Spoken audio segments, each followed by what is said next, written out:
Welcome to the CAFMA Connect. Cliff Notes of the Review. I'm your host, Fire Chief Scott Freitag, and with me today, someone I'm thankful for, Assistant Chief of Operations John Feddema. John? Thank you for letting me be here. Thank you for letting me be here. Yes. That's interesting. I thought it was kind of voluntold type of thing. It's all perspective, so I'm just trying to keep a good perspective. That is a good perspective.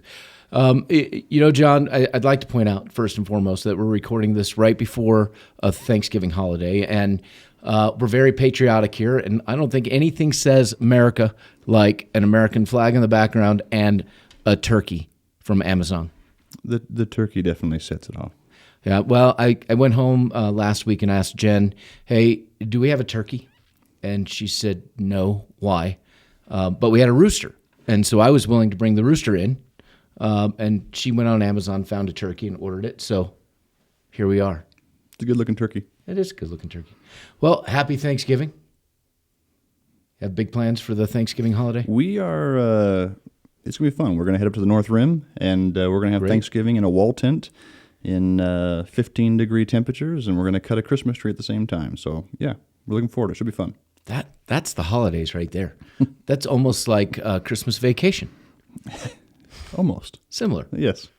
Similar kind of. Well, John, I think we can probably agree that 2020 has been a crap show at best, the year. Yes. No, there's been a lot of challenges, and I think it's not just been, it's been widespread. Obviously, COVID and everything that's going on. I know it's a bad word, but yeah, everybody's been challenged. And so it's in this time of year, obviously, figuring out what we're thankful for is key, and keeping a good perspective on the positives that are out there. Right. Well, I mean, if we walk around all day with our heads down, kicking the dirt, whining, complaining, being concerned, being scared, it doesn't help. That's not living life. That's living in fear and misery, and not living life and being thankful, because gratitude is actually one of the strongest virtues that we have, according to Google. Perfect. Well, even you look at, we're heading up to the North Rim, obviously, to have Thanksgiving. We're looking forward to that. Now, I am going up there with my brother-in-law, who is famous for believing that it's not an adventure unless something goes wrong. Okay. So last year we did something very similar, and there was a lot of things that went wrong. The truck slid off the road. We had a foot of snow. We tried to get stuck. We tried to run out of gas. There was a number of issues, but we had a lot of fun at the same time, and we're going back up there again. So, again, it's all perspective, whether it's in the good or the bad or the adventures or not.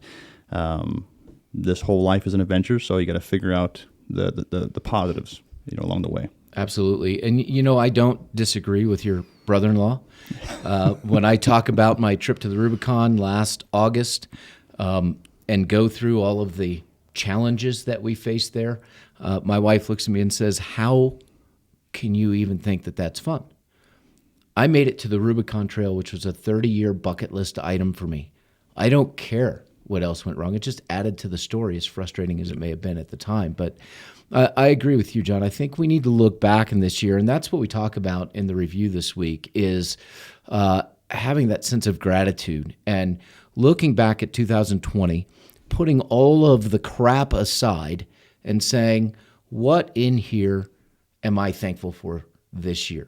Yeah. And I think we can all do that if we take a step back and look at it and say, what are we thankful for? And every year, I think people talk about, hey, Thanksgiving, we shouldn't just be thankful on Thanksgiving. We need to think about it throughout the year. And then we get up the Friday morning after Thanksgiving, and people go to the store and beat each other up to buy more stuff that they probably don't need, but it's a great sale.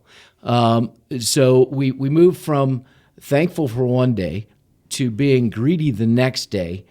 And then the next year we do the same thing and say, hey, we need to be thankful more than just on Thanksgiving Day. And so that's one of the challenges that I'm putting out there. I'm throwing down the gauntlet, so to speak, in the review this week, and challenging people to be thankful for the rest of the year. Each day, the rest of 2020, think about something that day that you can be thankful for. Every day, there's something during the day that I can be thankful for. Yep. Like you say, it's all perspective. And the danger is believing that 2021 is going to be better than 2020, and we may be sorely disappointed. I hope not, but you never know. So it's about the perspective for the day, finding the enjoyment in the day, in the moment, and sometimes it's more difficult than in other times, but that should be the intent at that point. Well, and we talk a lot about, an event plus your response or reaction is the outcome. That was from Focus 3. That's how they put it. But we've been talking about response and reaction for a long time. So really, if we want 2021 to be better than 2020, then we simply need to make a choice personally to make it better, not react, respond to what's going on around us, be thankful each day, and tell the people around us that we appreciate them. We appreciate them being there. Yeah. Yep. I think that's key. Those relationships that are close, and obviously, like I say, making sure that they are aware of the gratitude and just the appreciation for the relationship that we have, whether they're at work, whether they're at home. It's about, like I say, being thankful and finding the enjoyment in the moment. Right. Well, I have to take a step back, on a regular basis and remind myself how thankful I am for my family. For example, I'm married to a beautiful woman. I have 2 great kids, awesome grandkids, a son-in-law who I really like, a future daughter-in-law for my son who may or may not be watching this, that, we really like. That's a good hint. There's a lot to be thankful for here. And one of the things I did when I moved to Arizona, we tend to take advantage of the places that we live, and we don't realize the beauty that exists. And when I was in Missouri, people come to Missouri, and I'm like, why? It's an oppressive climate. Why do you want to come here and see this? But there are some great things to see there, and I took that I took that for granted. Yeah. And when I moved to Arizona, and I'm standing where we live, and I'm looking at the mountains that I've never lived by before in my life, I made a commitment to myself that I was going to be thankful every day that I get to wake up, I get to go outside, and I get to see these mountains. And I remind myself every morning as I'm driving to work, wow, this is amazing. I am so blessed to be here. Yeah. The grass isn't always greener on the other side. Obviously, from your move from back east to here, definitely isn't greener, but it's what you do with it that makes the difference. Well, somebody told me once that the grass is always greener on the other side until you hop the fence and realize all the work that other person put in to cultivate that grass. And until you put in that work, the grass isn't going to be green on either side of the fence you're on. Yep. So, John, I'm going to put you on the spot. Tell me something you're thankful for this year. Well, I think going back to what we were talking about, I'm thankful for my family, the relationships. I'm thankful for the job that I have and the organization that I get to work for and the people that are here. I'm thankful to come to work and be around the people that I've worked with for a long time that make this organization great. And like I say, I'm very thankful for that. And at the same time, I'm again appreciate all the support that I get at home and the family that I have at home. And that's why we're traveling up there, spend time together, spend time with my extended family up on the North Rim. And that's what I'm thankful for. And honestly, we know that in our profession, we don't achieve without our family support. Correct. We have to have that because it takes a lot of time to get to where we are. And I just want to echo what you said. I am very thankful to be with this organization. I think we just have some amazing people throughout the entirety, whether it's operations or non-operations. We have some amazing talent. We have some amazing caring people here. And I'll give you an example because it's Thanksgiving and we want to give a shout out to our producer sitting behind the lights and behind the camera, Jonah, who does a fantastic job. What he's done for this organization since coming here, not just on the IT side and the technical side, but his approach, the relationships that he builds with his team as well as throughout the organization. And we get so much positive feedback on where we are today with tech services. So, Jonah, thank you for that and your team. You're welcome. That was Jonah in the background. He said, you're welcome. Eric Crossman's another person that's new here, and Andrew Deering in our facilities. And what an amazing job these people do. I think over the last few years as an organization, we've been very blessed. I'm going to use that word again, very blessed, to be able to hire in the folks to our team that we've been able to hire in, because they've brought a tremendous amount to the table. And I don't mean just technical ability, I mean character. Yeah, I completely agree. And I think that's been, the key component to just the strength of the organization is the hiring and the people that have come into the organization at all levels, at, like you say, operations, non-operations.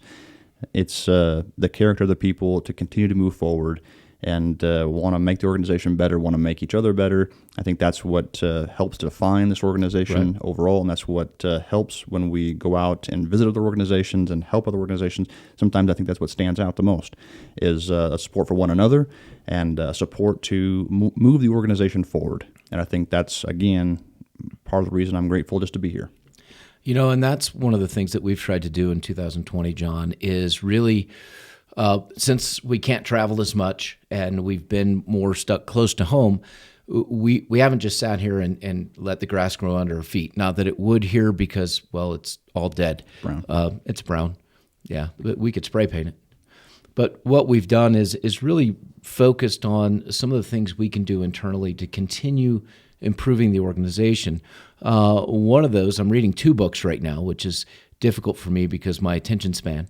And I mix things up. But one, we just got in, and I had the organization order it. Eric in training ordered it for us, and it's called the Talent Wars.